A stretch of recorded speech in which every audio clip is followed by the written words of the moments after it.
हाँ, डिस्कशन में क्या था? डीपीपी।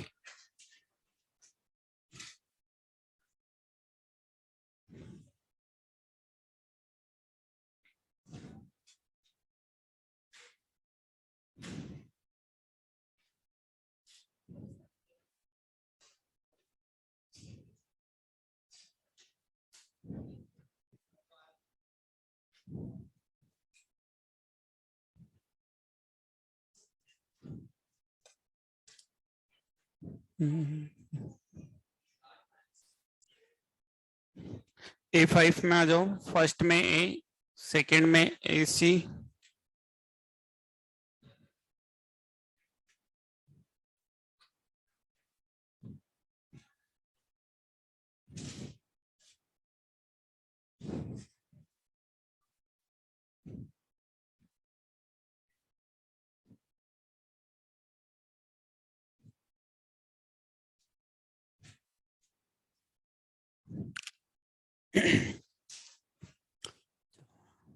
इसमें आ जाओ डीपीपी नंबर A5 में।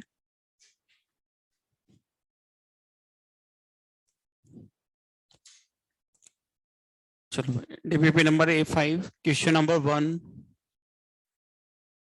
2, 3,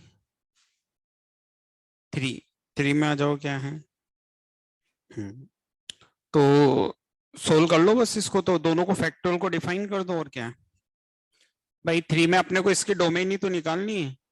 तो 10 CX-1 -3 10 CX किससे बड़ा हो जाएगा? 0 0 से, डिनोमिनेटर में है तो 0 से बड़ा कर देंगे। अच्छा, NCR कब डिफाइन होता है? जब n greater than equal R। तो एक कंडीशन ये भी लगा दो, 10 ग्रेटर देन इक्वल है X-1 और 10 ग्रेटर देन इक्वल है X। तो ये जो है ये 11 10 से छोटा, तो फिर 10 से छोटा ही आ जाएगा। X किससे लेस देन इक्वल होना चाहिए? 10 से। अब इसको कैसे सोल्व करोगे? 10 CX-1 greater than 3 into 10 CX, इसको डिफाइन कर दो। फैक्टोरियल 10 फैक्टोरियल X-1 कितना हो जाएगा? 11 minus x. Factorial 10 factorial X factorial 10 minus x. ये कैंसिल, इससे ये कैंसिल हो जाएगा, यहाँ क्या बचेगा? X। और इससे ये भी कैंसिल, यहाँ पे क्या बचेगा? 11 minus x. 11 minus x positive है, क्रॉस मल्टीप्लाई कर दो, X आ गए बस। तो आ जाएगा आंसर 9 to 10। तो 9 और 10 दो वैल्यू आ जाएगी, है ना। चलो, इसके बाद आ जाओ क्वेश्चन नंबर 4, 5। फोर्थ का फोर्थ तो अभी अपन ने पढ़ा ही नहीं, इनवर्स फंक्शन, वो तो जब पढ़ेंगे तब होगा ना। फिर आ जाओ इसके बाद 5,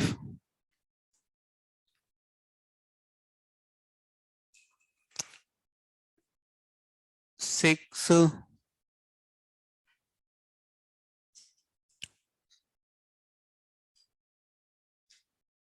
6 का ए। 6 के ए में क्या है?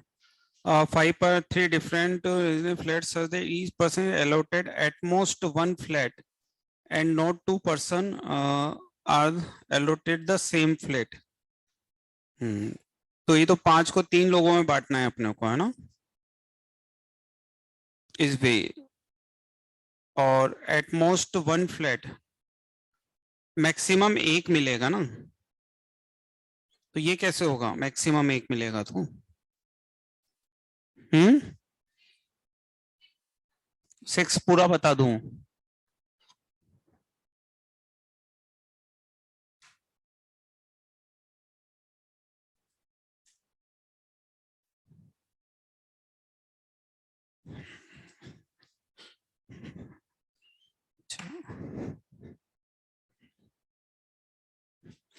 चलो, 6 में देखो क्या कह रहा है।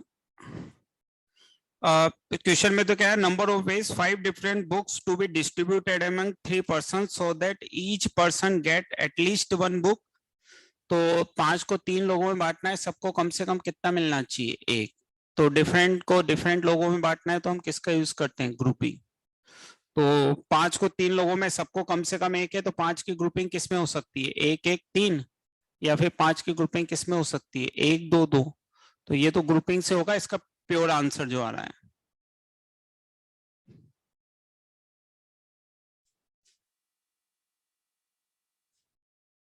है ना, ये ग्रुपिंग से आएगा इसका एग्जैक्ट आंसर जो आएगा वो। तो अब ऑप्शन बाय ऑप्शन हमें आगे ये देखना है कि कौन सा इसमें हो सकता है। तो अब जैसे ए ऑप्शन तो इसने दे रखा है कि 5 को 3 में है, लेकिन उसने कहा ना ईच गेट एटमोस्ट 1 फ्लैट, तो एटमोस्ट 1 वाली तो बाउंडेशन ही अलग होगी ना, मैक्सिमम 1 में तो फिर मतलब ना भी मिले, इसमें तो कम से कम 1 मिले, तो ये तो बनेगा ही नहीं, सोल्व करके देखने की जरूरत ही नहीं है, बाउंडेशन ही अलग है ना, इसमें कम से कम है, वो उसमें क्या है मैक्सिमम 1 है, तो बस अलग है ही सही। इसके बाद बी में क्या है, the number of programs from by the 6 parallel lines and the other set 5 parallel lines, और हमें पैरेललोग्राम बनाना है। तो अब चूंकि इसका हमें पता नहीं है कि ये उसके इक्वल है या नहीं है, तो सोल्व करके देखना पड़ेगा। अब पैरेललोग्राम बनाने के लिए क्या चाहिए, 2 हॉरिजॉन्टल और 2 वर्टिकल लाइन, है ना। तो ये तो अपन ने क्वेश्चन को सोल्व किया था, ये क्वेश्चन को सोल्व किया। ए ऑप्शन तो ऑब्जर्वेशन से पता लग गया नहीं आ रहा, बी ऑप्शन को मुझे देखना है, तो पैरेललोग्राम कब बनेगा, जब हॉरिजॉन्टल और 2 क्या होगी वर्टिकल लाइन। तो हॉरिजॉन्टल कितनी है 6, तो 6c2, वर्टिकल कितनी है 5, तो 5c2। अब इसका आंसर भी 150 और इसका आंसर भी 150 है, इसलिए ये ऑप्शन आंसर में आ जाए। तो बाकी को सोल्व कर करके देखना पड़ेगा। सी ऑप्शन में क्या है, 5 different toys to be distributed 3 each child gets at least 1 toy, तो ये सेम है। हाँ, तो बस इसको सोल्व करने की जरूरत ही नहीं है। तो ए और सी तो ऑब्जर्वेशन से पता लग गया कि भाई ए नहीं कर रहा है, सी कर रहा है, बी का पता नहीं था तो सोल्व करके देख लिया क्या भाई आंसर मैच कर रहा है कि नहीं कर रहा है। चलो इसके बाद आ जाओ क्वेश्चन नंबर 7, 8, इनके वैसे मैंने सॉल्यूशन भी भेजे थे तुम्हें, तो क्या उसको पढ़ने के बाद भी नहीं हुए क्या ये 8 तक के।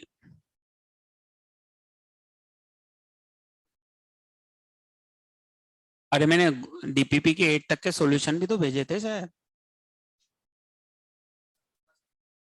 अच्छा, 8 तक के मैंने सॉल्यूशन भी भेजे थे।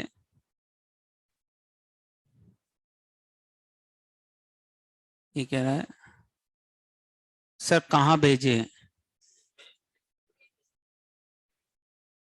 ग्रुप बना हुआ है एक व्हाट्सएप ऑफिशियल, उसी पे भेजे थे, कोई मेरा व्यक्तिगत ग्रुप तो मैंने बना नहीं रखा है जिसमें भेजूंगा। एक ऑफिशियल ग्रुप बना हुआ है इंस्टीट्यूट की तरफ से, जिस इंस्टीट्यूट में आप पढ़ते हो, बस उसी ग्रुप में भेजे थे, है ना। तो एक ऑफिशियल ग्रुप बना हुआ है इंफॉर्मेशन वगैरह के लिए, जो इंस्टीट्यूट ने बनाया है। अब तुम अगर इंस्टीट्यूट के ऑफिशियल स्टूडेंट हो तो मेरे ख्याल से वो ग्रुप में ऐड होंगे, और अनऑफिशियल हो तो फिर बात अलग है। तो इसकी तरफ क्यों देख रहा है अनऑफिशियल में, हाँ कमाल है, उसकी तरफ देख रहा है तू भी, है ना। तो उसमें भेजे थे, ठीक है। क्वेश्चन नंबर 8 में कुछ भी नहीं करना, एक बार x की वैल्यू कितनी पुट कर देनी है 2, तो जैसे 2 पुट करोगे सिंपलीफाई होके वो आंसर दे देगा जो दे रखा है, और कुछ भी नहीं करना, है ना। 2 पुट कर देंगे, 1/2 पुट कर देंगे, 1 पुट कर देंगे, तो एज इट इज बस वैल्यू पुट करना है, वो अपने आप ऑप्शन जो दे रखे हैं वो आंसर में आ जाएंगे, इसीलिए मैंने भेज भी दिया था इसको, इसमें ऐसा कुछ भी नहीं करना था। चलो इसके बाद आ जाओ क्वेश्चन नंबर 9, 10, 10।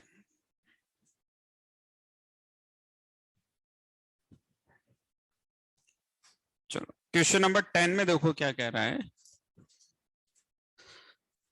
हाँ 10 में इसको देख सिंप्लीफाई करना है अपने को, किसको, 10 cot क्यूब थीटा, ठीक है। देखो समेशन में इसकी वैल्यू निकालनी है और वो दे रखा है, इसको सिंप्लीफाई करना है, k equals to 0 to infinite cot cube 2 की power k theta minus cot 2 की power k theta into sine 4 2 की पावर k थीटा। अब इसको समझ लो 2 की पावर k थीटा बार बार देखने की जगह मैं ये तो चल ही रहा है, इसको ऐसे समझ लेता हूं कि ये इस पूरे की जगह मैं क्या समझ लूं, फाई समझ लूं, ये पूरा एंगल कितना है फाई, इस पूरे एंगल को मैंने कितना समझ लिया फाई, फाई समझ के काम कर लेता हूं मैं। तो बाद में फिर वापस के पुट कर देंगे, तो ये 1/10 क्यूब थीटा हो गया, 10 क्यूब फाई माइनस 1 अपॉन कितना हो गया 10 फाई इंटू कितना हो जाएगा साइन 4 फाई।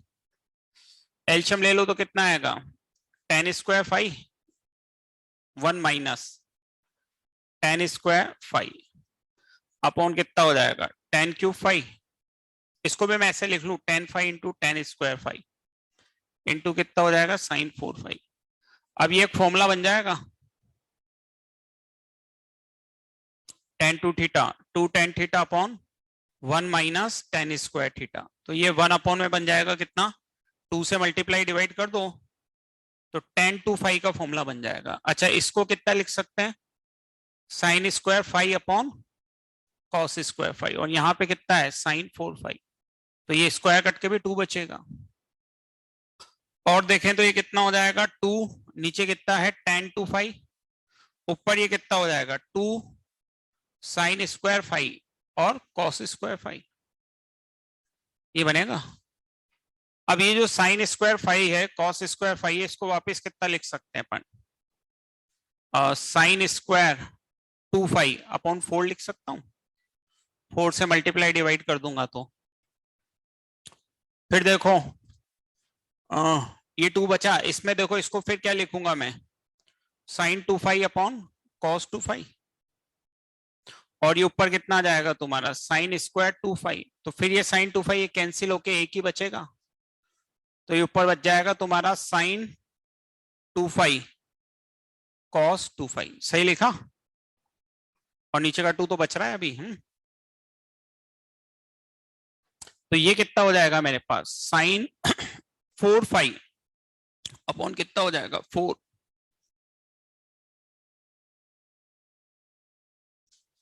बस तो यही तो अब ये जो फाई है चाहो तो इसकी वैल्यू वापस डाल दो तो ये समेशन है 1/4 तो बाहर ले लिया साइन कितना हो गया 4 फाई का मतलब क्या लिया था 2 की पावर के थीटा तो ये 1/4 समेशन के बराबर 0 टू इनफाइनाइट साइन 2 की पावर के प्लस 2 थीटा हो जाएगा।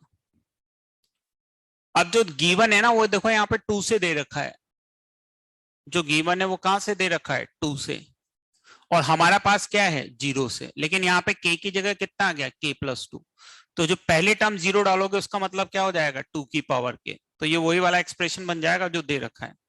तो इसकी वैल्यू कितनी आ रही है स्मॉल है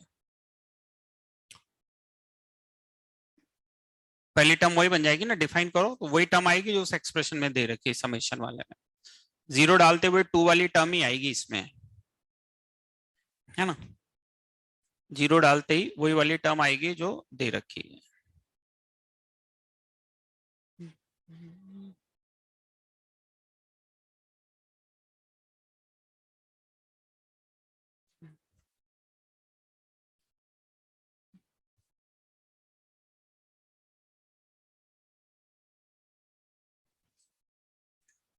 चलो इसके बाद और क्या दिया था शीट।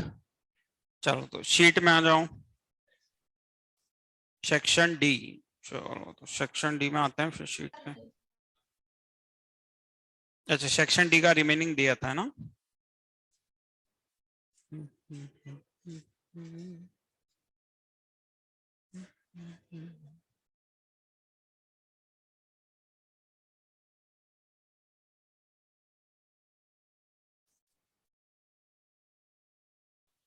चलो exercise 1 part first section D.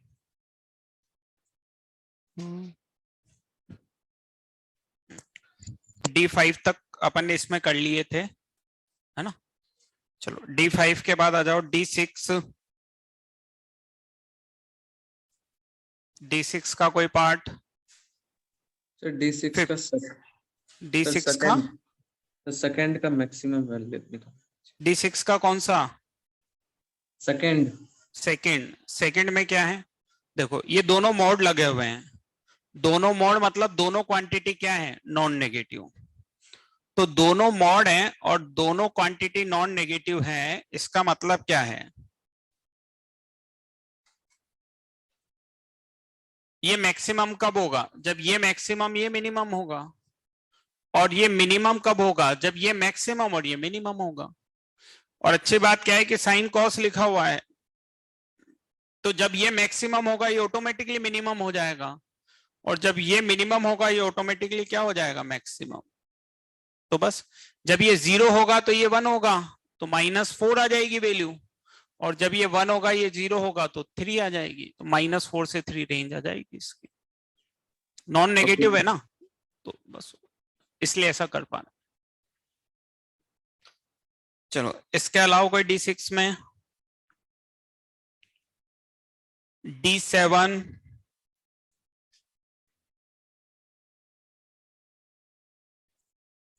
D7 का 6, check whether the function 1 1 many 1 onto into √x लिखा हुआ है, -½ ½ पे वैल्यू क्या होगी, सेम, -1 1 पे वैल्यू क्या होगी, सेम, many 1। और क्या चेक करना, आप 1/sin लिखा हुआ है तो r तो आ ही नहीं पाएगा, देखा था ना, 1/√cos फ्रैक्शनल पार्ट x तो देखा ही था, बस हो गया। चले D7 के बाद आ जाएं D8, D9,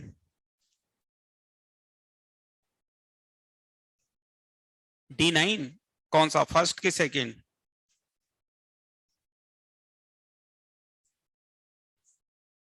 फर्स्ट बताऊं, फर्स्ट में क्या चीज बताऊं, हाँ हाँ मैं सिर्फ ये पूछ रहा हूँ कि भाई D9 का फर्स्ट पूछ रहे हो, ठीक है, फर्स्ट में क्या चीज बतानी है, 1 1 मैनी 1 या ऑन टू इनटू, दोनों बतानी है। इसका मतलब फिर क्लास नोट्स तो याद पढ़े ही नहीं, अपन ने पढ़े थे तो ये सवाल तो मैंने उसमें कराया है।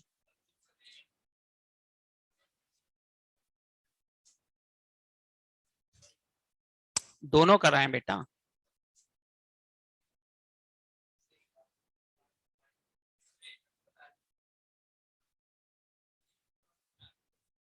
वो तो मैं बता दूंगा, मैं तो ये कह रहा हूं कि मैंने दोनों कराए हैं। पहले तो वो निकालो, 1 1 मैनी 1 निकालो, मैं तो दोनों बता दूंगा, पहले मैं बता दूं कि मैंने कॉपी में कराया है ना, तुम भूल गए हो। पहले तो 1 1 मैनी 1 निकालो, अप्रोच थर्ड निकालो, अप्रोच थर्ड का पहला पर निकालो, 10π/2 वाला होगा ना, हाँ 10 to sin x है, ठीक है, तो ये मैंने 1 1 मैनी 1 में बता दिया है ना, ठीक है, बता दिया ये मैंने वहां पे। इसके बाद उसमें आ जाओ ऑन टू इनटू में, ऑन टू इनटू में भी देखो एक ये वाला मैंने बताया होगा π/2 sin x, ऐसा हो ही नहीं सकता मैंने नहीं बताया हो, और थोड़ा सा चेंज तो तुम्हारे सम्मान के लिए रखता हूं, है ना।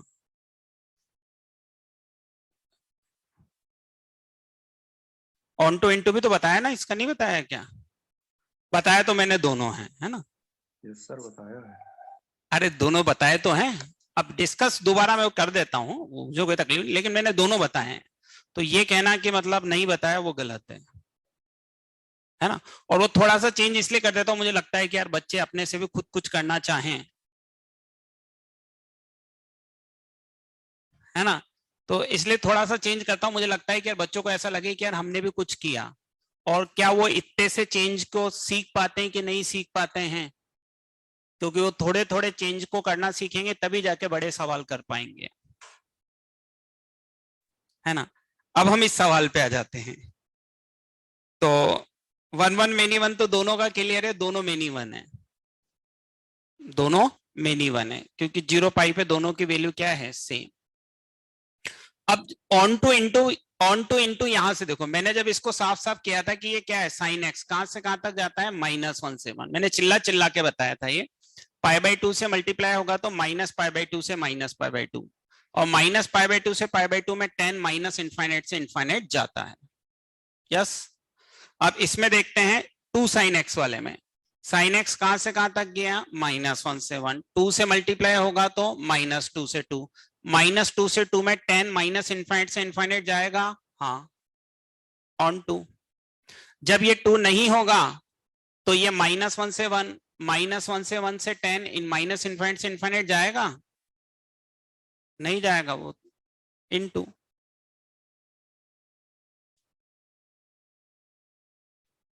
होगा।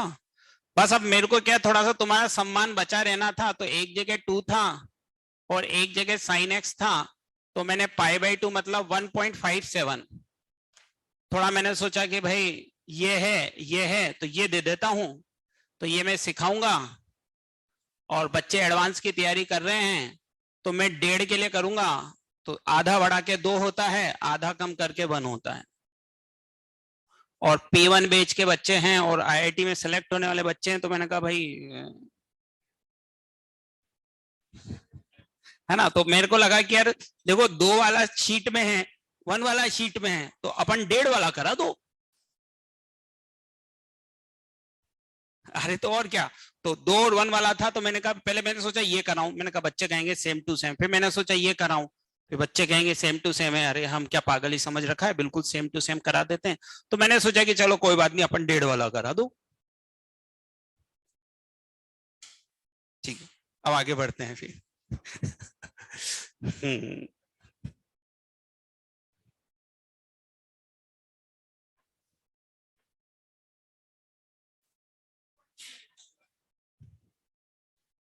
चलो इसके बाद आ जाओ D10, D10 का फर्स्ट।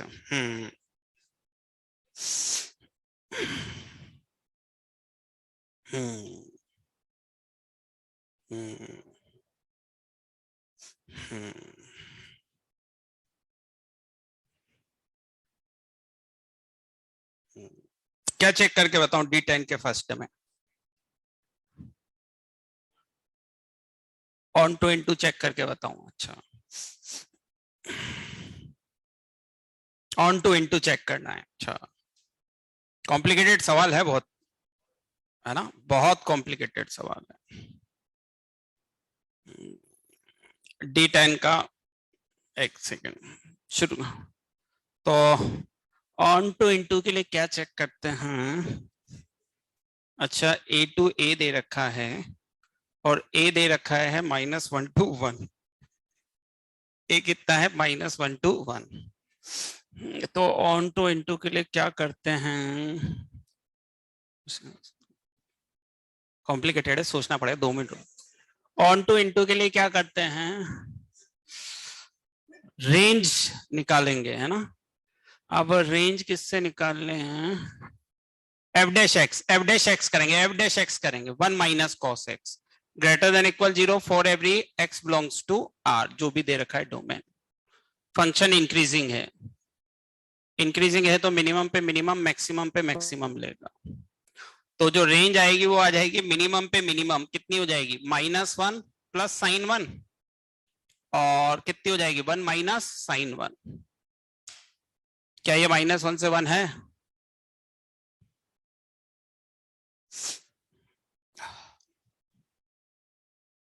कुछ वैल्यू छूट गई ना, कुछ वैल्यू छूट रही है, यहां भी छूट रही है, यहां भी छूट रही है, आ गया बस। और इसको इंक्रीजिंग डिक्रीजिंग से ही देखना है और किसी से नहीं देखना। इसके लिए एक सवाल मैंने बीच में कराया होगा कहीं पे, cos x माइनस 2x करके कुछ होगा, ऐसा सवाल एक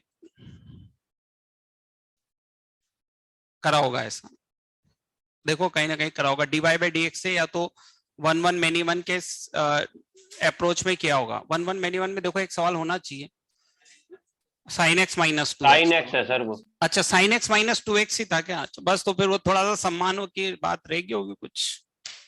तो ये अपन ने ऐसा करके दिखाया था कि भाई dy/dx से इसका इंक्रीजिंग डिक्रीजिंग पता लग जाता है, ऐसा क्लास में मैंने सिखा दिया था। वो 2 इसलिए ले लिया होगा कि भाई यहाँ पे नहीं था, 1 था, तो वहां पे मैंने क्या ले लिया? 2 ले लिया। सम्मान बना रहे। चलिए आगे बढ़ते हैं इसके बाद, और कुछ D11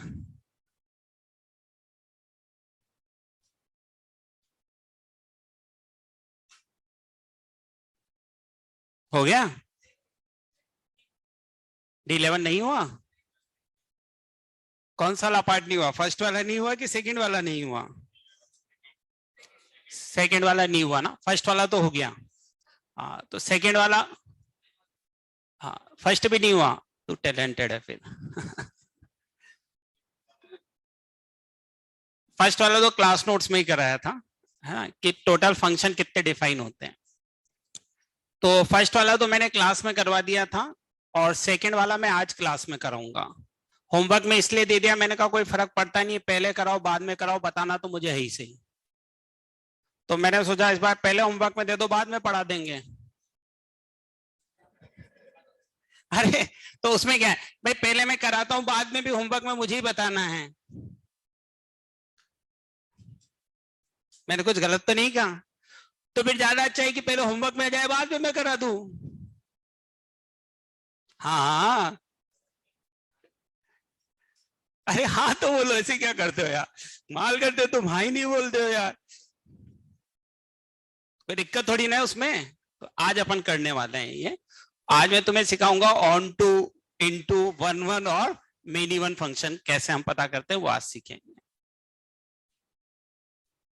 ठीक है, चलो ठीक है। तो ये तो था अपना क्या, डिस्कशन। वैसे मेरे डिस्कशन में मजा तो आता होगा तुम्हें? सर बहुत ज्यादा। हाँ हाँ, मतलब डिस्कशन ऐसा अपना मजेदार तो रहता है। सर गुस्सा भी आता है। अच्छा, किसको, तुम्हें? अरे मुझे गुस्सा नहीं आता यार, तुम कमाल करते हो, तुम सेम सवाल मुझसे दोबारा पूछते हो, मुझे गुस्सा नहीं आता, फिर तुम्हें कहीं का गुस्सा आता है यार? कमाल करते हो, गुस्सा तो मुझे आना चाहिए। सर वो भाई आप मैं ही के एक बारे दिन में पढ़ा बोला। के जाता हूँ और दूसरे तुम वैसा का वैसा पूछ लेते हो, जब मुझे गुस्सा नहीं आता तो तुम्हें कहीं का गुस्सा आता है? सर वो आप ही के बारे में बोला। तुम्हें किस चीज पे गुस्सा आता है? नहीं नहीं, मुझे तो गुस्सा इसलिए नहीं आता भाई, देखो मैं बहुत फ्रेंकली बताऊं, मुझे गुस्सा इसलिए नहीं आता कि भाई मेरा काम, मेरा तो ये काम ही है रोज आके मेहनत करके जाना, तो इसलिए मेरे लिए तो गुस्से वाली कोई बात ही नहीं है। भाई मुझसे रोज वही पढ़ लो तो भी मुझे क्या फर्क पड़ना है, नया कम पढ़ा दूंगा। तुम्हारी वजह से जरूर दिक्कत है कि भाई एक दिन पढ़ते हो दूसरे दिन भूल जाते हो, फिर एक दिन पढ़ते हो दूसरे दिन भूल जाते हो, तो वो तुम्हारे लिए दिक्कत का विषय है। मेरे लिए तो क्या दिक्कत का विषय है बताओ, कुछ भी नहीं है। तो तुम्हारे लिए दिक्कत का विषय है कि भाई एक दिन पढ़ के ऐसे ही भूलते रहेंगे। तो इसलिए मैं तो कोशिश करता हूँ भाई पहले याद भी दिला दूं कि भाई देखो ऐसा ऐसा किया था। उससे क्या होता है कि जैसे याद दिलाते कई बार अंदर से थोड़ी वो इंसानियत जाग जाती है, तो बच्चा कई बार मना भी कर देता है कि नहीं सर ठीक है, आपने सेम टू सेम करा दिया, तो अब मत बताओ, हम कर लेंगे। और नहीं जागी इंसानियत तो कोई बात नहीं, फिर बता देते हैं, फिर ऐसा भी नहीं है। ऐसा है। चले अब अपन क्लास नोट्स निकालें। चलो तो फिर आ जाओ, क्लास नोट्स पे आ जाओ। तो डिस्कशन का मतलब ही यही होता है, देखो डिस्कस, अपन चीजों को क्या करें, डिस्कस करें। एक तो वो होता है कि भाई तुमने पूछा और मैंने कुछ नहीं बोला और सॉल्यूशन उतार दिया, वो तो सॉल्यूशन होते हैं, समझ रहे हो? वो तो क्या होते हैं, सॉल्यूशन। अब जैसे मैंने आज डीपीपी के 8 सवाल के सॉल्यूशन तुम्हें भेजे, तो वो तो सॉल्यूशन होते हैं। तो वो सॉल्यूशन मैं बोर्ड पे करूं चाहे फोटो भेज दूं, उससे क्या फर्क पड़ना है, सॉल्यूशन है। और एक होता है डिस्कस। तो डिस्कस तो ऐसे होता है कि भाई तुमने क्या पूछा, मैंने क्या सिखाया, मेरे सिखाने के बाद तुम्हें क्या आया, और जो मैंने सिखाया और जो तुमने पूछा उसमें अंतर क्या है, दैट इज कॉल्ड डिस्कशन, है ना? सही कह रहा हूं मैं शायद मैं, है ना? डिस्कशन का मतलब यही होता है ना? डिस्कशन का अगर हम मीनिंग का वर्ड देखेंगे कहीं पे, पूरे जहां पे भी अपन सर्च करते हैं, तो मेरे ख्याल से डिस्कशन का मतलब यही होता है, 1 to 1, पर्सन टू पर्सन अपन बात करें उस क्वेश्चन पे कि भाई हमने ये सीखा था और इसको ऐसे किया था, अब जो हम करने जा रहे हैं उसमें और उसमें क्या अंतर है, यही डिस्कशन होता है। वो तो सॉल्यूशन बनाना होता है कि भाई तुमने पूछा और फिर मैंने यहाँ छाप दिया, फिर तुमने पूछा और मैंने यहाँ पे छाप दिया। और ऐसे सॉल्यूशन तो अपन ने कई बार 11th में बना भी रखे होंगे, और फिर अपन देखते भी है, मैं क्वेश्चन नंबर लिखता हूं, तुम दोबारा फिर वही सॉल्यूशन बनवाने के लिए पूछ लेते हो, तो फिर मैं लिख देता हूं कि भाई ये क्वेश्चन नंबर इस डीपीपी में आया हुआ है, क्योंकि सॉल्यूशन तो मौजूद है ही सही, है ना? सॉल्यूशन तो मौजूद है ही सही, इसीलिए मैं लिख देता हूं भाई सॉल्यूशन बनाना अगर काम है तो वो अपने पास बने बनाए रखे हैं, फिर क्यों परेशान होना। डिस्कशन अगर करना है तो फिर अपन करें, वो है। चलो अब क्लास नोट्स निकालो, आगे पढ़ते हैं। कहां तक पहुंच गए थे हम? अच्छा, वो एक ट्यूशन कराया था। चलो तो फिर आज दूसरा क्वेश्चन करते हैं।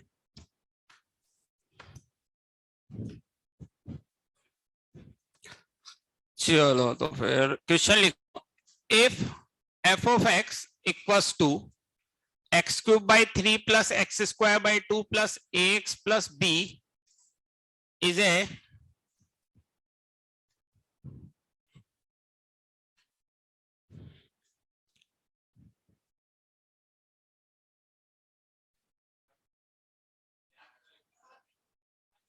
माल यार bijective function, then find value of a and b is a bisective function, then find value of a and b. अगर ये bisective function है तो हमें किसकी वैल्यू निकालनी है, a और b की. is a bisective function, then find value of a and b. अगर ये bisective function है तो हमें किसकी वैल्यू निकालनी है, a और b की निकालनी है. भाई करें.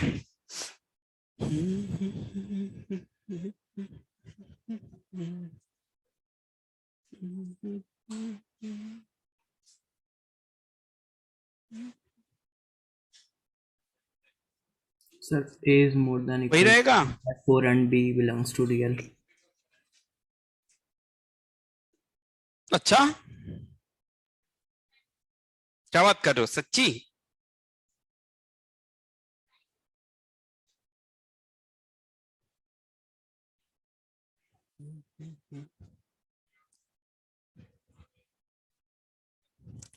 हाँ भाई आंसर बताएं. Sir, same. सेम आंसर है जो कल किया था, है ना. कल अपन ने इसको 1-1 के लिए किया था, तो आज एक दिन हो गया तो आज बाइजेक्टिव के लिए कर लिया, है ना. तो ये फंक्शन 1-1 भी है और ऑन टू भी है, दोनों है. तो 1-1 वाली जो कंडीशन है ना भाई, एक तो 1-1 वाली है और एक ऑन टू वाली है. तो ये ऑन टू वाली कंडीशन तो इफेक्टेड है ही नहीं ना, क्योंकि ये क्यूबिक फंक्शन है, कोई बाउंडेशन नहीं दे रखी, तो हमेशा क्या होगा, ऑन टू. तो जो आंसर आएगा वो इसी वजह कंडीशन की वजह से आएगा. इस कंडीशन का इस सवाल के होने नहीं होने पे कोई फर्क नहीं पड़ेगा. तो आंसर इसी से आएगा और इसी से आएगा, तो वही होगा जो कल आया था, वही होगा जो कल आया था. क्यूबिक है और क्यूबिक है और कोई बाउंडेशन नहीं है, तो हमेशा क्या होगा, ऑन टू. तो बस, तो वो तो है ही नहीं इफेक्टेड, तो इफेक्टेड वही है 1-1 होना, और 1-1 होने के लिए अपन ने कल आंसर निकाला था. चलो इसके बाद हम पढ़ते हैं पीएनसी रिलेटेड प्रॉब्लम, है ना. कुछ पीएनसी रिलेटेड प्रॉब्लम पढ़ लेते हैं. सर एक चीज पूछना था. हाँ पूछो. सर जैसे कोर्स प्लानर में है कि पीएनसी सीट रीडिस्कस होगी पूरी, तो आप करवाओगे?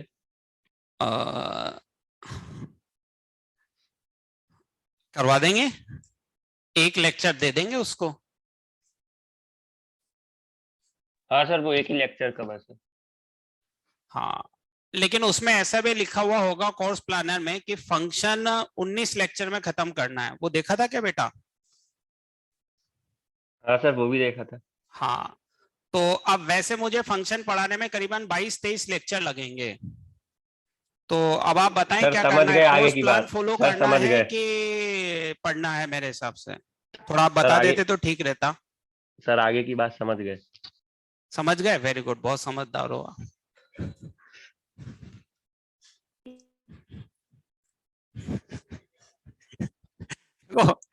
इसमें मेरा कोई दोष नहीं भाई, उसमें ये भी लिखा हुआ है कि भाई फंक्शन आईटीएफ 19 लेक्चर में पढ़ना है और मुझे फंक्शन पढ़ाने में 22-23 लेक्चर लगेंगे.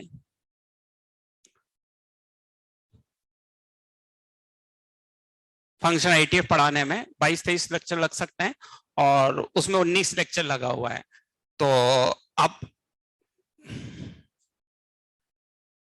वैसे मैं तुम्हें बता दूं, एक लेक्चर पीएनसी के डिस्कशन का उसमें लिखा हुआ है, और डिस्कशन में तुम उससे ज्यादा से ज्यादा शीट के सवाल पूछोगे, तो वो जब तक थ्योरी अगर तुम्हें अच्छे से आती है तो शीट के सवाल पूछने नहीं पूछने का मेरे ख्याल से कोई बहुत ज्यादा इफेक्ट नहीं पड़ता है. वो अलग बात है कि फिर भी तुम्हारी खुशी के लिए अगर तुम चाहोगे तो मैं एक लेक्चर पीएनसी के डिस्कशन का रख लूंगा, बट मेरी पर्सनल ओपिनियन तो यही है कि डिस्कशन से क्या होना है, कुछ होना है. हमारे पुराने सर तो कहते थे सिर्फ डिस्कशन मैथ्स में बहुत इंपॉर्टेंट है, थ्योरी से कुछ नहीं होता. अच्छा ये कौन कहता था? अच्छा पहले वाले सर ये अरविंद कहते थे? सर. यस सर, बिल्कुल कॉन्ट्रडिक्टिंग पॉइंट है ये. अच्छा नहीं नहीं, मैं डिस्कशन जैसे इंपॉर्टेंट तब है जब बच्चे को थ्योरी आती हो। अगर बच्चे को थ्योरी आती है तो डिस्कशन इंपॉर्टेंट है, लेकिन जब बच्चे को थ्योरी नहीं आती है तो डिस्कशन कैसे इंपॉर्टेंट होगा? भाई डिस्कशन इंपॉर्टेंट तब है जब बच्चे को थ्योरी आती है। भाई डिस्कशन तभी तो इंपॉर्टेंट होगा कि आपको आता है, मैं डिस्कस कर रहा हूं, अच्छा देखो बेटा ये ऐसे होगा, ये ऐसे होगा, ये ऐसे होगा। अब मैं कह दूं ये ऐसे होगा, ऐसे होगा, ऐसे होगा, बच्चा कहेगा कैसे होगा, मुझे तो कुछ आता ही नहीं है, ऐसे ऐसे कैसे होगा? नहीं सर, सर पूरा करके बताते थे ना एक एक स्टेप, तो दिक्कत ही नहीं जाती थी। फिर वो मैं वही तो कह रहा हूँ, एक एक स्टेप करके बताना है। तो अभी जैसे मान लीजिए मैं थ्योरी में पढ़ा रहा हूँ, मैं एक एक स्टेप करके बता रहा हूँ, तो भी तो बच्चा भूल रहा है ना उसको। जब तक बच्चा याद नहीं रखेगा, कितना भी डिस्कशन कर लें।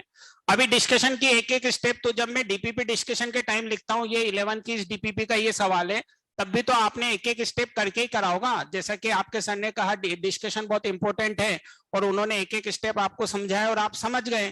फिर उसके बाद 12th में मुझे लिखने की जरूरत ही नहीं पड़नी चाहिए कि 11 की इस डीपीपी का ये सवाल है, अगर आप सही हैं तो। मैंने कुछ गलत नहीं कहा इसमें। भाई हमने एक एक स्टेप समझाया, डिस्कशन इज वेरी इंपॉर्टेंट, और हमने एक एक स्टेप समझाया, फिर हमें ये लिखने की जरूरत क्यों पड़ रही है कि यार ये तो वही वाला सवाल है, वैसे के वैसे वही लिखा हुआ है। सर पर्सनली मैंने तो लेकिन एक भी क्वेश्चन 11th पे नहीं पूछा। अच्छा अच्छा, कोई दिक्कत नहीं है। नाम क्या है आपका? अरे भाई आपका नाम बता दीजिए, मैं कहीं भी क्रॉस चेक कर लूंगा बेटा, इसलिए पूछ रहा हूँ। महाल यार, मैं इतने प्यार से बोलता हूँ फिर भी बच्चा गायब हो जाता है यार। मैंने कितने प्यार से बोला कि बेटा आपका नाम बता दो। भाई आप कह रहे हो कि आपने ऐसे नहीं किया, तो मैं कभी क्रॉस चेक करके याद दिला दूंगा बेटा, देखो ऐसी सर ऐसी बात तुमुल है। आप सिंह। हाँ, तुमुल सिंह। कोमल। अरे यार तुम हंसा मत करो, सुनने तो दिया करो उसकी, क्या कह रहा? तुमुल तुमुल। तुमुल। अच्छा अच्छा, ये है। अरे तो चलो इसको खत्म। अरे ये बेटा तुम, ये एक्चुअली क्या है, तुमुल सेन है। ये वही बच्चा है जो, हाँ वो मैसेज वैसेज करता था, जिसको अपना नाम बतवाना था। नहीं तो सर मैं वो अल्टीमेटली नहीं ये था, सब मैं बात वो कर नहीं करा था, वो के दूसरा। उसने अपना नाम बता दिया है सर मैं वो फाइनली। नहीं था, मैं वो नहीं था। नहीं नहीं, सर तो कोई ये सब, इसके नाम से ज्वाइन करता है सर वो दूसरा। मेरे नाम से आता था, बाकी मैं वो हाँ नहीं था, मैं उस टाइप का नहीं हूँ। सर क्या? कोई दूसरा इसके नाम से ज्वाइन करता था। मैं उस टाइप का नहीं हूँ सर, कि मतलब अच्छा, फालतू कोई हरकत करे दूसरा तेरे क्लास में। नाम से ज्वाइन करता था? Yes sir. अच्छा अच्छा, सर अभी चलो तक प्राइवेट नहीं हुआ ना ये सेशन, तो अभी भी कोई ना कोई आ जाता है। हम्म। चलो खैर कोई बात नहीं, अपन इस विवाद में नहीं जाते हैं कि कौन किसकी क्या अटेंड करता था। बहरहाल मैं तो अपनी व्यक्तिगत राय बताता जाता हूं, है ना। ये जो सब मैं बोलता हूँ ये सब मेरी क्या होती है, व्यक्तिगत राय होती है, और इसका इंस्टीट्यूट और बाकी किसी टीचर से कोई लेना देना नहीं है ना। ऐसा मैं इसलिए कह रहा हूं क्योंकि मेरी व्यक्तिगत मानना तो यही है कि जब तक बच्चे को थ्योरी अच्छे से नहीं आएगी, डिस्कशन का कोई फायदा नहीं है। ये मेरी व्यक्तिगत राय है ना। ये मेरी व्यक्तिगत राय है कि जब तक बच्चे को थ्योरी अच्छे से नहीं आएगी, डिस्कशन का कोई फायदा नहीं है। और इसी तरह सिलेक्शन के लिए सिर्फ क्या आना जरूरी है, आसान। ये भी मेरी व्यक्तिगत राय है, इससे बाकी किसी टीचर और इंस्टीट्यूट का कोई लेना देना नहीं है। कल को फिर कोई टीचर कह दे कि जब तक तुमसे टफ नहीं बनेंगे तब तक कैसे क्या होगा, तो फिर तुमको लो सर उन्होंने तो ये कहा और आप ये कह रहे हो। तो ये मेरी व्यक्तिगत राय होती है जो मैं सब बताता रहता हूं, है ना। इसका बाकी किसी से कोई लेना देना नहीं है। ये सब क्या है, मेरी व्यक्तिगत राय। चलो अब हम पढ़ते हैं PNC related problem. PNC related problem में आ जाओ। कुछ केस हम कंसीडर करते हैं, है ना। सीधे सीधे केस की बात करता हूं मैं। मान लीजिए सेट ए में मैंने कितने ले लिए 5, और सेट बी में मैंने कितने ले लिए 5, और हमें वही देखना है कि भाई कितने फंक्शन डिफाइन कर सकते हैं, कितने 1-1 फंक्शन हो सकते हैं, ऑन टू हो सकते हैं, इनटू हो सकते हैं। ये सब हमें क्या करना है, डिस्कस करना है। तो अब set A to set B में हम बात करते हैं। दोनों में मैंने कितने कितने एलिमेंट ले लिए 5, तो ये x1 से लेके x5 इसमें है, y1 से लेके y5 इसमें है ना। और हाउ मेनी फंक्शन, फंक्शन मुझे देखने हैं कितने होंगे, है ना। और 1-1 फंक्शन देखने हैं, और क्या होंगे, और मेनी वन फंक्शन देखने हैं। क्या देखने? मेनी वन फंक्शन देखने हैं। और क्या देखने हैं? ऑन टू फंक्शन देखने हैं। और क्या देखने हैं? इनटू फंक्शन देखने हैं। और क्या देखने हैं? इनटू फंक्शन देखने हैं, है ना। ये सब हमें देखना है। क्या क्या देखना है? How many function, one one function, many one function, onto function और इनटू फंक्शन। तो अब देखो, जैसे वन टू वन देखना है कि फंक्शन तो कितने होंगे, तो इसको जोड़ने के कितने हैं? 5, दूसरे को जोड़ने के 5, तो अगेन 5 इंटू 5 इंटू 5 कितनी टाइम्स आ जाएगा? 5 टाइम्स। तो क्या हो जाएगा? 5 की पावर 5। ये अपन पहले भी सीख चुके हैं। अब अगर मैं वन वन फंक्शन की बात करूं तो देखो, इसको जोड़ने के लिए मान लीजिए मैंने इसको इससे जोड़ दिया, तो अब जो दूसरा x2 मेरे पास होगा उसको जोड़ने के लिए मेरे पास कितने ऑप्शन होंगे? 4, क्योंकि अगर मैंने इससे जोड़ दिया तो फंक्शन क्या हो जाएगा? Many one. अगर मैंने इससे जोड़ दिया तो फंक्शन क्या हो जाएगा? Many one. तो जब मैं दूसरा जोड़ने जाऊंगा तो पहले के लिए 5, दूसरे के लिए 4, 3, 2 और 1, टोटल कितने हो जाएंगे? 120। तो अगर मुझे वन वन बनाना है तो पहले को जोड़ने के लिए कितने ऑप्शन होंगे? 5, तो दूसरे के लिए कितने हो जाएंगे? 4, क्योंकि अब मुझे क्या बनाना है? वन वन फंक्शन बनाना है। अब मेनी वन, तो अपन टोटल में से क्या हटा देंगे? वन वन, तो मेरे पास क्या आ जाएंगे? Many one. टोटल में से मैं वन वन सब्ट्रैक्ट कर दूंगा तो मेरे पास क्या आ जाएंगे? Many one. अब ऑन टू फंक्शन की बात करते हैं, फिर ध्यान दो। ऑन टू बनाना है मतलब ये पांचों काम में आने चाहिए, यस और नो? ऑन टू बनाना है इसका मतलब ये पांचों काम में आने चाहिए। अब ये पांचों कैसे काम में आएंगे? इस पहले को जोड़ने के कितने ऑप्शन है मेरे पास? 5, जोड़ दिए मैंने। अब दूसरे को जोड़ने के मेरे पास कितने ऑप्शन है? 4। अगर मैं कहूंगा दूसरा इस पे जोड़ दूंगा तो फिर यहां एक खाली रह जाएगा ना, क्योंकि एक को 2 से तो जोड़ नहीं सकता मैं, एक को 2 से तो जोड़ नहीं सकता। तो अगर इधर 2 को 1 से जोड़ दिया तो फिर तय है एक खाली रहेगा ही रहेगा, और खाली रह गया तो फिर इनटू बन जाएगा। तो ये ऑन टू तभी बनेगा जब मैपिंग क्या रहेगी? 1 1 रहेगी, और 1 1 रहेगी तो इसके भी कितने केस हो जाएंगे? 120। 120 हो गया तो ये भी कितना हो जाएगा? 5 की पावर 5 माइनस 120। तो ऑन टू का मतलब यही होगा, distribution of 5 things in 5 person such that each receive 1 thing. 5 चीजों को 5 में डिस्ट्रीब्यूट करना है, सबको कम से कम एक फिक्स है, सबको एक एक मिलेगी, तो अरेंजमेंट कर दिया कुल मिलाकर 5 चीजों का, तो ये आ गया अपने पास। अब इसमें 3 तरह के केस बन जाते हैं, जब यहां कम यहां ज्यादा और यहां ज्यादा यहां कम। इसको लिख के कंप्लीट करो, फिर मैं चेंज करने वाले केस लेता हूं।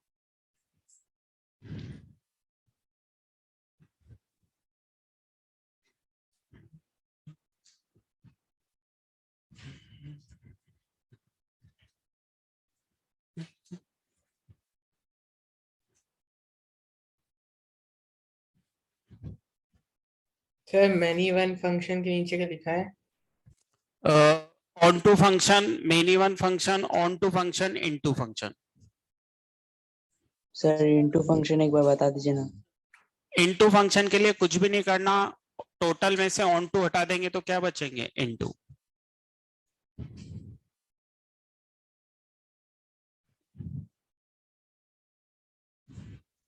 क्योंकि इनटू अपन काउंट नहीं कर सकते ना, क्योंकि इनटू तो तब भी बन जाएगा जब y1 पे कोई ना लगे, तब भी बन जाएगा जब y1 y2 दोनों पे कोई ना लगे, तब भी बन जाएगा जब y1 y2 y3 पे कोई ना लगे।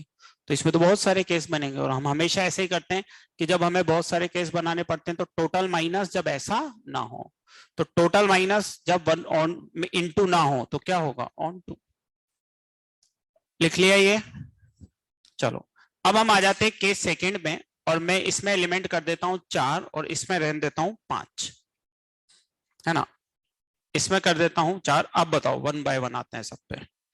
मैंने आपके बार इसमें 4 कर दिए, और इसमें अभी भी कितने हैं? 5, है ना। 3 ही केस बनते हैं, तीनों केस अपन कंसिडर कर रहे हैं इसमें। अब मैंने इसमें कम कर दिए और इसमें ज्यादा कर दिए, इसमें कम कर दिए और इसमें ज्यादा कर दिए।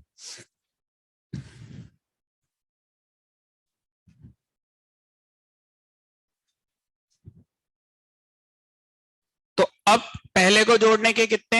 5, दूसरे को जोड़ने के 5, तीसरे को जोड़ने के 5, चौथे को जोड़ने के 5, 125 नहीं, ज्यादा हो जाएगा, 625।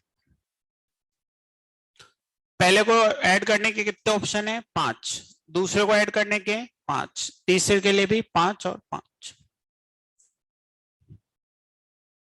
बाकी करो, फिर मैं बताऊंगा बाद में आंसर, पहले तुम करो।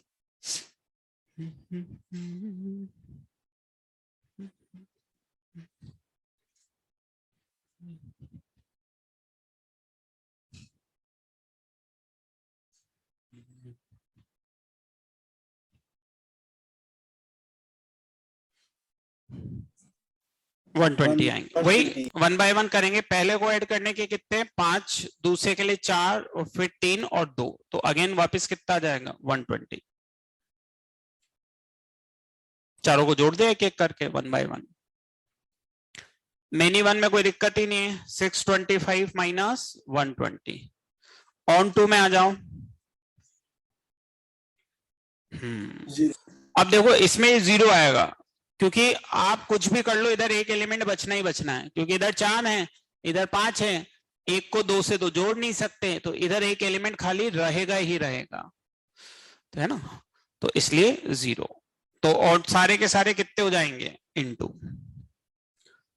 0 के चाहे तो रीजन लिख सकते हो, at least one element is y remaining, है ना, at least one element of set B not associated with any element of set A. इस वजह से यहां पे ऑन टू फंक्शन नहीं बनेंगे।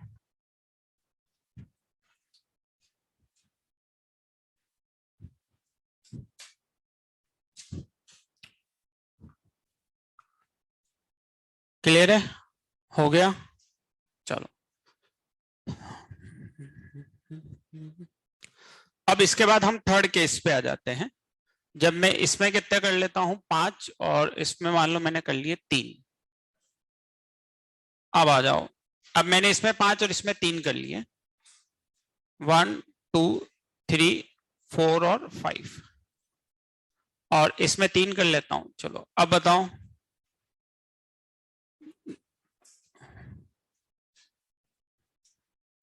फंक्शन की बात करें पहले।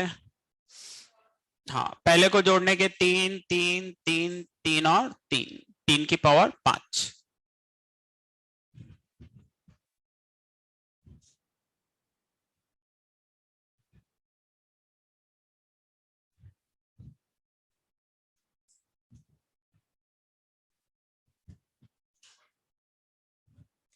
अब इसमें 1 1 कितने हो जाएंगे? 0। 1 1 0 क्यों हो जाएंगे? मान लीजिए ये जोड़ दिया, ये जोड़ दिया, ये जोड़ दिया। अब इन दोनों को अगर नहीं जोड़ूंगा तो फंक्शन ही नहीं रहेगा, और जोड़ने की कोशिश करी मेनी वन, नहीं जोड़ूंगा फंक्शन ही नहीं रहेगा, जोड़ने की कोशिश करी मेनी वन बन गया, ऑप्शन ही नहीं है, मेनी वन बनेगा ही बनेगा, कहीं भी जोड़ लूं मैं। तो इसका मतलब सारे के सारे फंक्शन क्या होंगे इसमें? मेनी वन 3 की पावर 5 ऑन टू।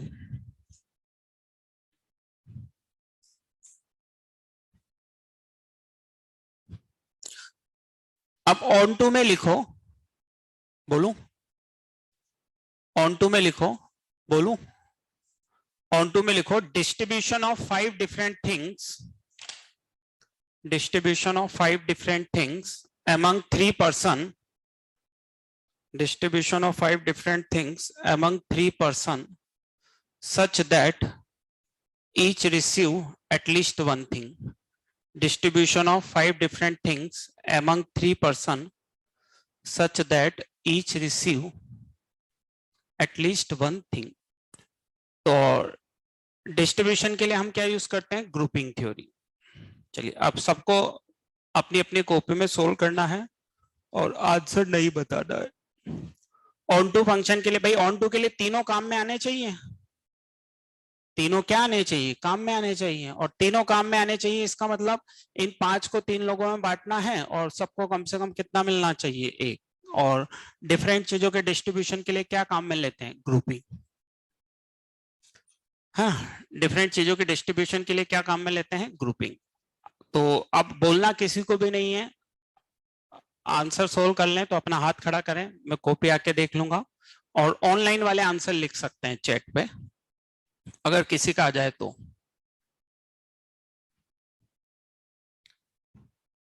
ऑनलाइन वाले आंसर लिख सकते हैं अगर किसी का आ जाए तो।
अच्छा, वो बच्चा कहाँ गया जो अभी थोड़ी देर पहले मुझसे बात कर रहा था? क्या नाम था उसका? तुमुल सिंह। अच्छा, हाँ तुमुल सिंह, क्या आंसर आया बेटा? 75। 75। देखिए, तुमुल सिंह ने जो अभी थोड़ी देर पहले मुझसे बात कर रहा था, और मैं बड़ा मतलब है ना, तो अब तुमुल सिंह थोड़ी देर पहले हमारे से बात कर रहा था और वो कह रहा था कि सर हमने ऐसा सीखा है कि डिस्कशन इज वेरी इंपॉर्टेंट, है ना, discussion is very important and discussion is very important, है ना। और तुमुल अभी मुझे आंसर बता रहा है 75, है ना। तुमुल अभी थोड़ी देर पहले डीपीपी में एक डिस्कशन हुआ था, question number 6, it is question number 6 and answer is 150। Discussion is very important but person who knows sir वो थ्योरी, है ना। गलती से सर वो मैंने 3 फैक्टोरियल दोनों जगह नहीं कोई मल्टीप्लाई बात करने नहीं के बेटा, 3 मैं कर कोई दिया। एक्सप्लेनेशन नहीं सुनना चाह रहा, है ना, मैं कोई एक्सप्लेनेशन नहीं सुनना चाह रहा। जेई में सिर्फ आंसर एक बार करके आना होता है, दोबारा चाहे कुछ भी हो घर बैठ के करेक्शन करने नहीं बुलाते हैं, है ना। तो डिस्कशन इज वेरी इंपॉर्टेंट, है ना।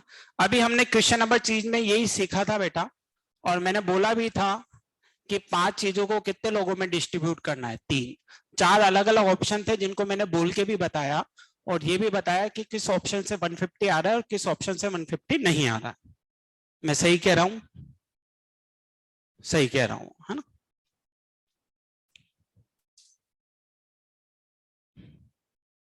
सही कह रहा हूं मैं, और मैंने पहले इससे आंसर इसीलिए कोई पूछ बड़ी लिया। बात नहीं थी क्वेश्चन में। क्या कह रहे हो?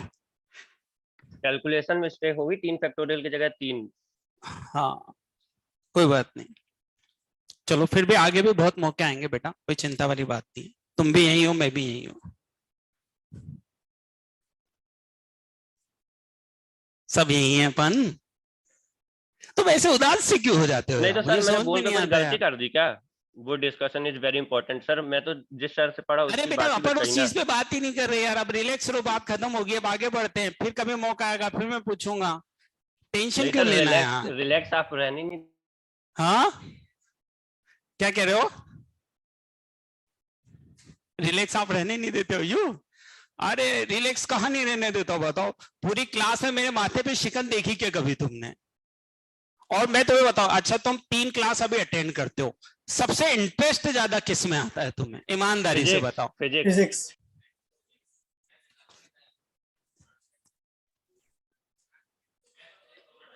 अच्छा सर इस साल केमिस्ट्री में फिजिक्स, इंटरेस्ट नहीं आता पिछले क्या? सर इस साल फिजिक्स, पिछले साल मैथ्स।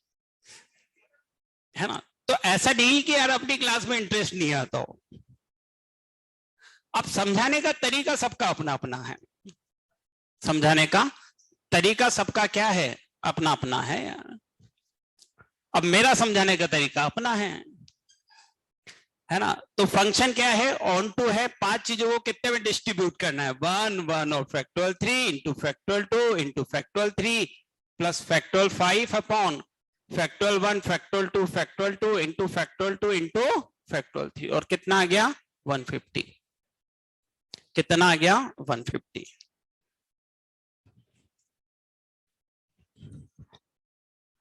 हो गया ये। चलो ये तीनों केस अपन ने कंसीडर कर लिए, और 3 ही केस बनते हैं भाई, या तो दोनों में नंबर ऑफ एलिमेंट बराबर हो सकते हैं, इसमें कम उसमें ज्यादा हो सकते हैं, उसमें कम इसमें ज्यादा हो सकते हैं। तीनों केसेस में फंक्शन कितने होंगे, 1 1 कितने होंगे, मिनिमम कितने होंगे, ऑन टू कितने होंगे और इनटू कितने होंगे, ये हमने सीख लिया।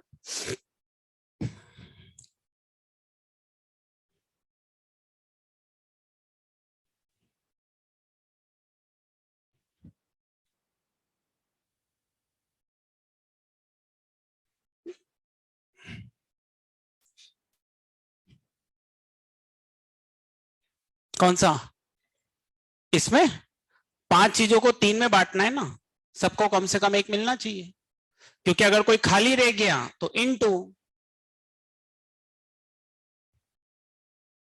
खाली नहीं रह सकता ना, क्योंकि खाली रह गया इनटू, हमको क्या चाहिए ऑन टू।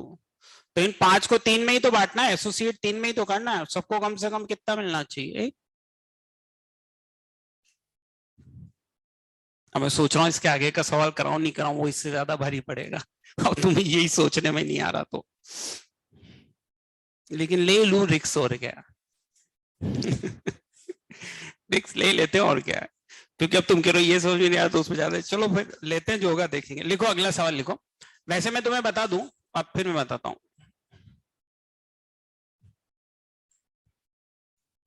सिलेक्शन के लिए आसान, सिलेक्शन के लिए सिर्फ क्या जरूरी है, आसान।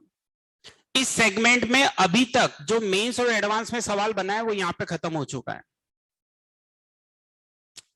1 1 मेनी 1 ऑन टू इनटू की पीएनसी रिलेटेड प्रॉब्लम जो अभी तक मेंस या एडवांस में पूछी गई है वो यहां पे खत्म हो चुकी है।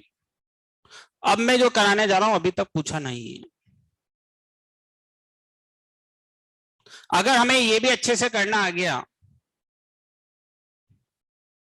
अब आगे चलते हैं अपन, है ना। ये जस्टिफाई इसलिए करता हूं ताकि तुम्हें मदद मिल सके, है ना। ये जस्टिफाई इसलिए करता हूं ताकि अंधेरे में कोई ना रहे। चलो अब आगे सवाल पे बढ़ जाते हैं। सेट ए में मैंने ले लिए दिस, सेट बी में मैंने कितने ले लिए, this 1 2 3।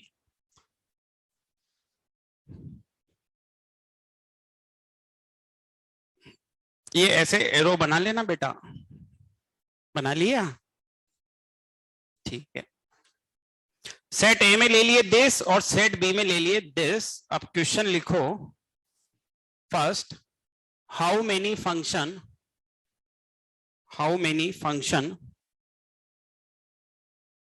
Are defined from A to B such that how many function are defined from A to B such that fi less than equal है fj for every I and for every I less than j। और एक और question लिख लेते हैं, how many of them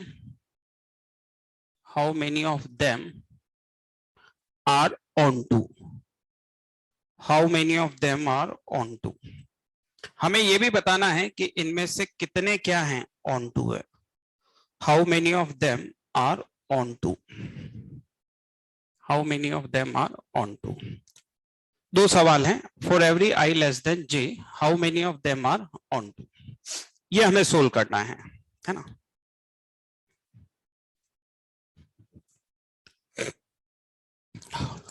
सवाल लिख लिए दोनों, सवाल लिख लो, या ये वाला बाद में भी लिख लेना, पहले अपन solve. How many of them are onto, बस इतना सही। ये कह रहा है कि इन 5 चीजों को x1 x2 या 1 2 3 4 5 ही लिख लूं मैं, कोई उसमें बड़ी बात नहीं है।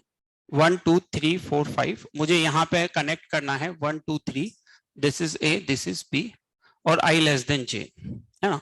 इसका क्या मतलब है? इसका मतलब ये है कि ये जो डेफिनेशन लिख रही है कि जैसे 2 अगर 1 से बड़ा है, 2 अगर 1 से बड़ा है तो f ऑफ 2 किससे बड़ा या बराबर होना चाहिए? f ऑफ 1 से। ये इसका मतलब है ना, यही है इसका मतलब। अरे वैसे लिखो, ऐसे यही तो है ना, सेम ही तो साइन है। मैंने ग्रेटर देन की जगह ये लिख दिया, सेम ही साइन है। ये इस डेफिनेशन का मतलब है ना, ये इस डेफिनेशन का मतलब है। अब मैं ये कह रहा हूं कि जैसे अभी अपन ने बांटा था कि भाई जब हमने बांटा था तो क्या किया था कि 5 को कितने लोगों में बांट दिया था? 3 को, और 5 डिफरेंट चीजों को 3 आइडेंटिकल चीजों डिफरेंट लोगों में बांट दिया था और सबको कम से कम कितना मिलना चाहिए था? 1। अब मैं कह रहा हूं कि ये जो डिस्ट्रीब्यूशन है, ये जो डिस्ट्रीब्यूशन है, ये डिस्ट्रीब्यूशन है 5 आइडेंटिकल थिंग्स को, 5 आइडेंटिकल थिंग्स को 3 लोगों में बांटना, 5 आइडेंटिकल थिंग्स को 3 लोगों में बांटना और किसी को कितना भी मिल सकता है। 5 आइडेंटिकल चीजों को distribution of 5 identical things, sir 7C2 distribution of 5 identical things among 3 person, है ना, such that each receive at least one thing, है ना, each receive नहीं, each receive any number of thing, है ना, कुछ बाउंडेशन नहीं है। Distribution of 5 identical things among 3 person, तो distribution of 5 identical thing among 3 person मतलब मैं ऐसे लिखूंगा y1 plus y2 plus y3 equals to 5 identical चीजों को, कुछ गलत तो नहीं लिख दिया मैंने, y1 plus y2 plus y3, ठीक है, इक्वल्स टू 5, है ना। तो और ये yi जो है वो क्या है? 0 0 से बड़ा है ना, ऐसे लिखते हैं ना इसको। और इसका एक फॉर्मूला अपन ने याद किया है, हाँ, n plus r minus 1 CR, तो कितना हो जाएगा? 5 plus 3 minus 1 C3 minus 1 7C2, कितना हो जाएगा? 21। जबकि अभी वो मैंने थोड़े, अब मैंने कहा है कि जो सवाल का मतलब है वो ये है कि अगर 2 ग्रेटर देन 1 तो fi जो है वो ग्रेटर देन इक्वल होना चाहिए f1। और मैंने इसका सॉल्यूशन बता दिया तुम्हें कि भाई ये 5 आइडेंटिकल थिंग्स को 3 लोगों में बांटना है और किसी को कितना भी मिल सकता है, such that each receive any number of thing में बोल दो, है ना, नो बाउंडेशन, कोई बाउंडेशन नहीं है अभी यहाँ पे। ऑन टू होगा तो फिर बाउंडेशन दे देंगे, सबको कम से कम कितना मिलना चाहिए? 1, है ना। अब बताओ इससे मैं इस पे पहुंच रहा हूं कैसे? भाई मैंने लिखा कि ये रिप्रेजेंट कर रहा है distribution of 5 identical things among 3 person, और मैं कह रहा हूं कि इसका ये सॉल्यूशन है।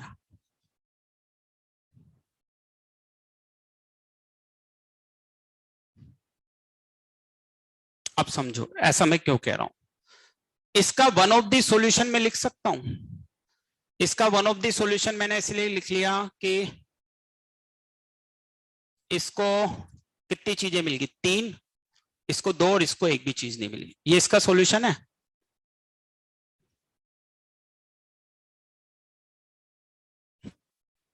ये इसका सॉल्यूशन है, वन ऑफ द सॉल्यूशन ही होगा। तो इस सॉल्यूशन को मैं इस मैपिंग में कैसे पढ़ रहा हूं वो समझो कि 1 2 3 4 5 और 1 2 3 इस सॉल्यूशन को वन ऑफ द सॉल्यूशन है। इसको मैं इस मैपिंग में ऐसे पढ़ रहा हूं, इन तीनों को किससे जोड़ दिया? y1 से, इन दोनों को किससे जोड़ दिया? y2 से, और इसको क्या छोड़ दिया? खाली। तो इसका जो वन ऑफ द सॉल्यूशन होगा, it is a way of representation. देखो ये इसी का एक रिप्रेजेंटेशन है जो हमें चाहिए। क्या ये फंक्शन है? बिल्कुल है। क्या ये इस कंडीशन को सेटिस्फाई कर रहा है? देखो 2 और 1 के लिए 1 है, अगर आप 4 और 3 में चेक करोगे तो सेटिस्फाई कर रहा है। देखो अगर 4 3 से बड़ा है तो f4 f3 से बड़ा है या बराबर है? यस। अगर 3 2 से बड़ा है तो क्या f3 f2 से बड़ा या बराबर है? यस। तो इसके जितने भी सॉल्यूशन आएंगे वो हर एक सॉल्यूशन इसका क्या बन जाएगा, एक सॉल्यूशन। अब समझो हम आइडेंटिकल क्यों कह रहे हैं, ध्यान दो। इसको मैं इंटरचेंज नहीं कर सकता, क्योंकि इंटरचेंज करूंगा तो ये वाली चीज गड़बड़ हो जाएगी। इसलिए मैं क्या कह रहा हूं, आइडेंटिकल, मतलब इसको क्या समझा जाए, एक पर्टिकुलर वे। इसमें वो नहीं हो सकता कि मैं इसको इधर ले लूं या इसको इधर ले लूं, नहीं, क्योंकि हम किसकी बात कर रहे हैं। अगर मैं ये इंटरचेंज कर सकता तो फिर ये तो डिफरेंट का बन जाता, तब तो फिर डिफरेंट का बन जाता ना, सारे ऑब्जर्वेशन आ जाते हैं। आइडेंटिकल का है मतलब है इसको 3 मिलना एक ही केस समझा जाएगा। तो वो एक केस ये है कि जब ये 1 2 3 इसको मिले। इसमें वो केस नहीं आ सकते कि इसको 1 2 और 5 मिल जाए, नहीं, क्योंकि आइडेंटिकल का मतलब है इसको एक कंसीडर करना पड़ेगा कि भाई ये एक ही केस है, जब इसको 3 मिले, इसको 2 मिले, इसको 0 मिले। वो 3 के फैक्टोरियल 3 तो तब बनते हैं जब ये चीजें क्या होती, डिफरेंट। तो वो थोड़ी ना मैं कर सकता हूं, तो इसलिए यहां पे हमने किसको लिया, आइडेंटिकल को लिया। इसलिए हमने किसको लिया, आइडेंटिकल को लिया। अभी पिछले वाले सवाल में हमने किसको लिया था, डिफरेंट चीजों को 3 लोगों में बांटना। यहां हमने क्या लिया है, 5 आइडेंटिकल चीजों को 3 लोगों में बांटना। क्यों, क्योंकि इसका हर एक डिस्ट्रीब्यूशन सिर्फ एक ही केस समझा जाएगा। वो केस कौन सा होगा, ये वाला, इसलिए ऐसा करा। क्लियर है। और जब इसी के ऑन टू वाले केस में हम आएंगे बेटा, कौन से वाले केस में आएंगे, ऑन टू वाले में। तो जब आप ऑन टू वाले केस की बात करेंगे तो इक्वेशन तो यही रहेगी, लेकिन सबको कम से कम कितना मिलना चाहिए, 1। अब ऑन टू हो गया तो मतलब ये वाला केस तो बनेगा नहीं जब इसमें क्या रह जाए, खाली, क्योंकि खाली वाला तो इनटू में भी आ सकता है। तो इसका मतलब यहां पे सबको कम से कम कितना मिलेगा, 1। तो वो केस बन सकता है 2 2 1। हाँ, अब इसमें जो 2 2 1 मिलेगा उसको मैं कैसे पढ़ूंगा, पहले 2 को 1 मिल गया, अगले 2 को 2 मिल गया, और आखिरी वाले को 3 मिल गया। आखिरी वाले को क्या मिल गया, 3 मिल गया। लिख लो, फिर अगला सवाल करेंगे। तो टफ सवाल है ये उस सेगमेंट का, लेकिन हम आइडेंटिकल से इसको समझेंगे तो आसान पड़ेगा।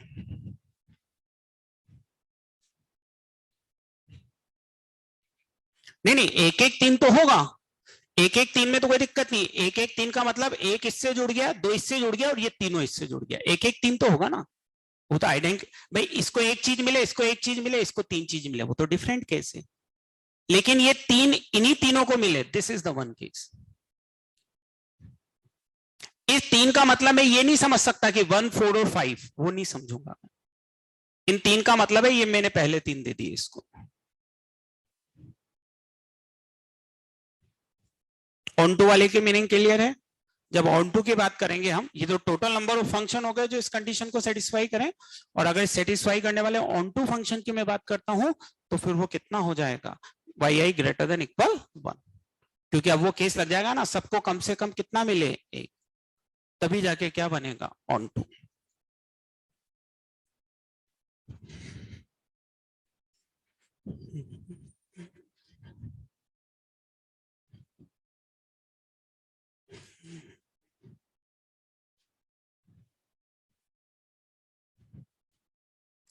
चलो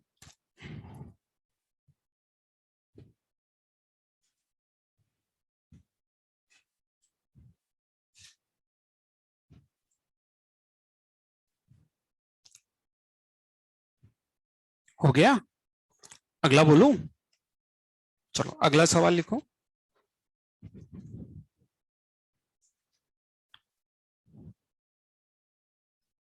इसका आंसर कितना आएगा बताओ, किसने सोल्व कर लिया हो तो सेकंड वाले का। मेरे पास तो नहीं लिखा हुआ आंसर। 6 आ रहा है, यस सर। 6, इसका आंसर 6 आ रहा है। चलो अगले सवाल पे जाते हैं, एक और क्वेश्चन लिख लेते हैं इसमें। सेट ए दे रखा है अपने को 1 2 3 4 5। सेट ए दे रखा है 1 2 3 4 5।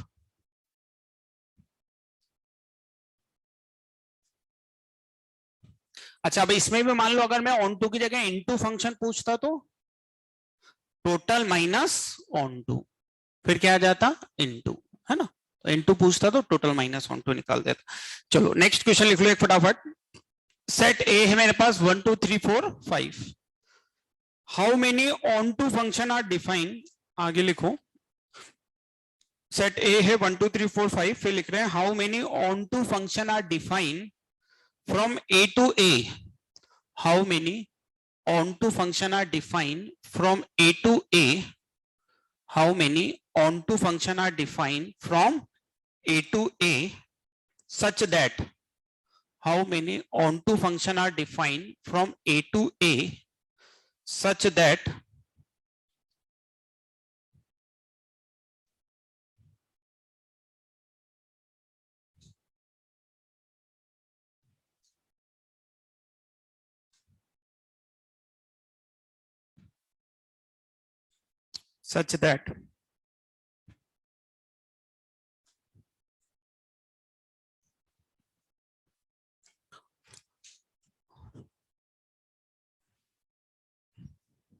अब फिर समझो ये क्या चीज है, ये वो चीज है, ये कह रहा है इसमें 5 और इसमें 5 है ना, जो भी आप समझे 1 2 3 4 5 1 2 3 4 5। A2 कहां जा रहे हैं, B जा रहे हैं। A2 कहां जा रहे हैं, B। B मतलब वही A हो गया, A2 A। अब मैं चाह रहा हूं कि fx x से कनेक्ट ना हो, पांचों काम में आए, लेकिन 1 1 से ना मिले, 2 2 से ना मिले, 3 3 से ना मिले, 4 4 से ना मिले और 5 5 से ना मिले, तो क्या चीज बनी है, डीअरेंजमेंट। डीअरेंजमेंट ऑफ 5 थिंग्स कितना होता है 44। डीअरेंजमेंट बना, क्या बना कि कुछ और बना,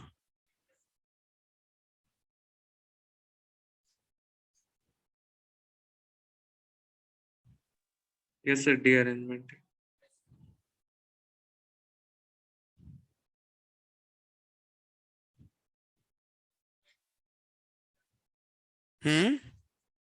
कैसे हो जाएगा,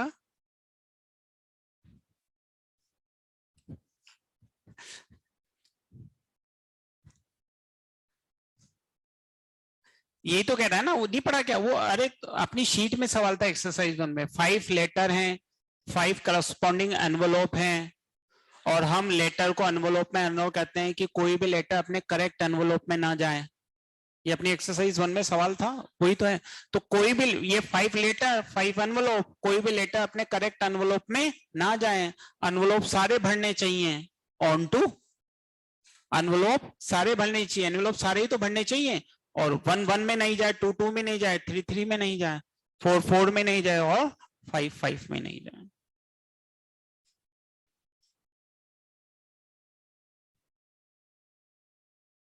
ठीक है, अब याद ही नहीं होगा डीअरेंजमेंट तो मैं क्या करूंगा फिर।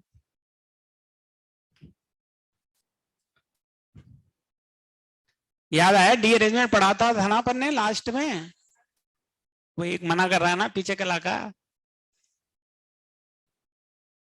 भूल गए।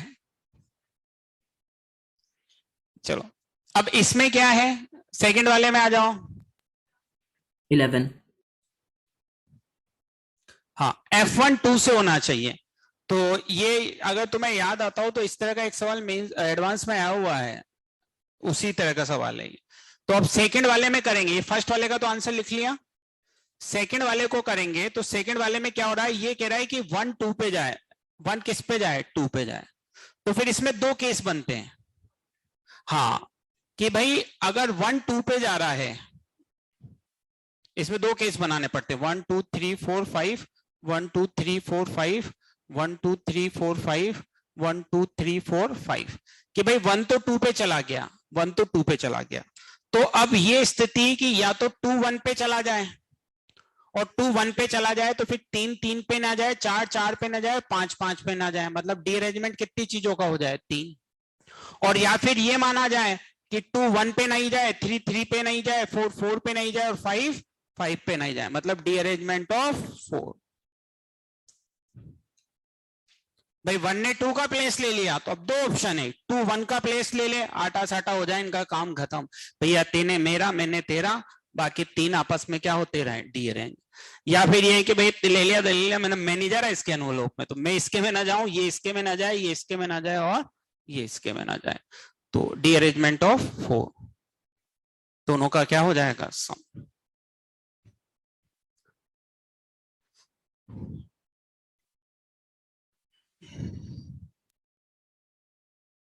लास्ट वाले का 3। अब लास्ट वाले में क्या हो जाएगा, हाँ D2 प्लस D3। भाई अगर 1 2 पे चला गया, 2 3 पे चला गया, तो या तो 1 3 पे चला जाए, दो चीजों का डीअरेंजमेंट हो जाए, उसका एक ही तरीका है। और या फिर 2 3 पे चला गया, 1 2, तो 3 1 पे ना जाए, 4 4 पे ना जाए, और 5 5 पे ना जाए, तो इसमें आ जाएगा D2 प्लस D3।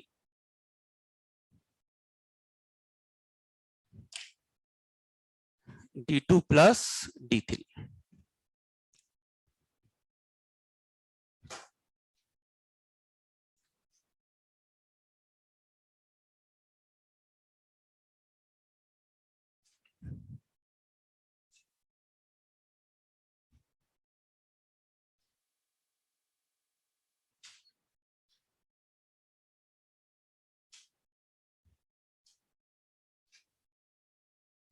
हो गया।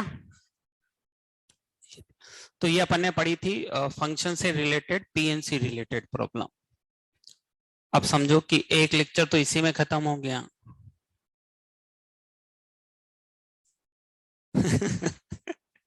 है ना, एक लेक्चर तो इसी में खत्म हो गया।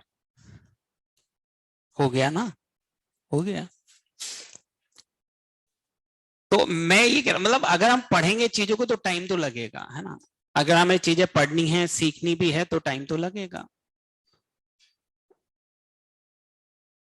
अब एक लेक्चर पीएनसी के डिस्कशन में एक लेक्चर तो यही इसकी पीएनसी के सवालों में ही हो गया, डिस्कशन तो फिर दूर की बात है।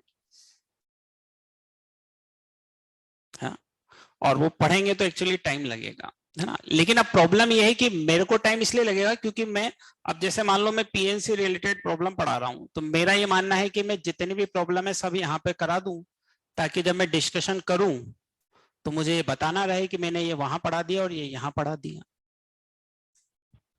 इसलिए पढ़ाते वक्त मैं कोशिश करता हूं कि हर तरह का सवाल ले लूं, है ना। इसीलिए पढ़ाते वक्त कोशिश करता हूं कि हर तरह का सवाल ले लूं, लेकिन मैं फिर भी कैटेगरी बना के इसलिए पढ़ाता हूं ताकि भाई मैं तो हर तरह का सवाल ले रहा हूं, लेकिन आपको तो सिर्फ क्या करने की जरूरत है, आसान। क्योंकि वो भी हमें याद रह गया और हम उसको भी अप्लाई कर पाए, तो वो क्या होगी, उपलब्धि। सच बात कहता हूं मैं, ये सच्चाई है, ये उपलब्धि होगी वो। भाई तुम ये देखो, तुमने जितने भी 11th के चैप्टर पढ़े होंगे, उसके बाद तुमने एक्सरसाइज 3 पार्ट सेकंड बनाई होगी, तो एक का तुमसे 70-80% नंबर बन गए होंगे। 70-80% सवाल तो बन जाते होंगे मेंस वाली के, तो 70-80% तो बन जाते, नहीं बनते थे, 70-80% तो बन जाते होंगे। लेकिन आप सोचो 70-80% सवाल आपसे बन जाते, लेकिन अब वही सवाल एक साल बाद बनाऊं, 20-30% बन जाए तो बहुत है, क्योंकि भूलेंगे उनको। अल्टरनेटिव भूलेंगे, 100% है भूलेंगे। सवाल केवल आपको वही याद रहेगा बिना रिवीजन किए जो आपने खुद से बनाया होगा। जो सवाल आप खुद से बनाएंगे वो तो हो सकता है कि बिना रिवीजन करे आपको याद रह जाए, लेकिन जो सवाल आप हमसे पूछेंगे वो तो गारंटीड है कि आपको तभी याद रहेगा जब आप 4-5 बार खुद से बनाएंगे, इसमें कोई शक ही नहीं है। और जो सवाल आपसे खुद से बनेगा वो हो सकता है कि बिना रिवीजन के भी आपको याद रहे, आप दोबारा अटेम्प्ट करें, आपसे दोबारा बन जाए। हालांकि उसमें भी रिवीजन की जरूरत पड़ती है, बट फिर भी चांसेस ये होते हैं कि अगर सवाल हमारा खुद से बनाया हुआ है तो वो दोबारा भी लगभग हमसे जोड़ तोड़ करके बन जाता है। लेकिन जो सवाल हमसे पूछा गया होगा वो जब तक 3-4 बार रिवाइज नहीं होगा तब तक वो कैसे भी याद नहीं रहेगा। तो वो तभी याद रहेगा जब क्या होगा, रिवाइज होगा। रिवाइज होगा तो याद रहेगा, रिवाइज नहीं होगा तो याद नहीं रहेगा। अब मैं होमवर्क बता देता हूं क्या करके आना है कल, फिर उसको डिस्कस करेंगे अपन। है ना। चलो तो अब आज क्या लें हम, पार्ट सेकंड में ले लें, एक्सरसाइज 1 पार्ट सेकंड में। हाँ डीपीपी डीपीपी नहीं, डीपीपी नहीं लेते हैं, शीट में ही ले लेते हैं, है ना। तो शीट में ले लो भाई। चलो एक्सरसाइज 1 में तो अपन ने सेक्शन डी तक कर लिया ना, है ना, पार्ट 1 में। तो पार्ट 2 के सेक्शन सी भी अपन ने कर लिया। तो क्या बचे, ज्यादा तो कुछ ही नहीं। सेक्शन डी के बचे हुए सवाल ले लो, 2-3 जो बच रहे होंगे, और क्या। पार्ट सेकंड में तो सेक्शन डी के बचे हुए सवाल ले लो, है ना, 3-4 सवाल हैं वो। पार्ट थर्ड में अपन ने क्या कर लिया, सेक्शन सी कर लिया। तो सेक्शन डी ले लो, 3 सवाल हैं इसमें, D1 D2 D3, है ना। पार्ट फर्स्ट में सेक्शन डी के जो सवाल बच रहे हैं वो ले लो पार्ट सेकंड में, है ना। पार्ट सेकंड में ये है exercise 1 part second section D, जो भी सवाल बच रहे हैं ना। पार्ट थर्ड में भी सेक्शन डी ले लो, 2-3 सवाल ही हैं इसमें, ज्यादा नहीं है ना। चलो ये हो गया, ये हो गया। फिर इसके बाद 2 पार्ट फर्स्ट में अपन ने कहां तक कर लिए, 14 तक कर लिए पार्ट फर्स्ट में। तो अभी इसमें भी नहीं हो पाएगा। पार्ट सेकंड में कितने कर लिए, 6 तक कर लिए। तो इसमें अपन 4 सवाल ले सकते हैं, 5 ले सकते। तो इसमें 6 तक कर लिए ना। पार्ट सेकंड में लिख लो 7 to 10, exercise 2 part second 7 to 10। और पार्ट थर्ड में कितने कर लिए, 3। 2 सवाल इसमें भी ले लो, 4 और 5। पार्ट थर्ड में ले लो क्वेश्चन नंबर 4 और 5, ये है। पार्ट सेकंड में सेक्शन डी के बचे हुए, पार्ट थर्ड में सेक्शन डी के बचे हुए, और एक्सरसाइज 2 पार्ट सेकंड में 7 to 10, और पार्ट थर्ड में 2 सवाल 4 और 5। ये होमवर्क में करके आना है, ठीक है। चलो इतना ही।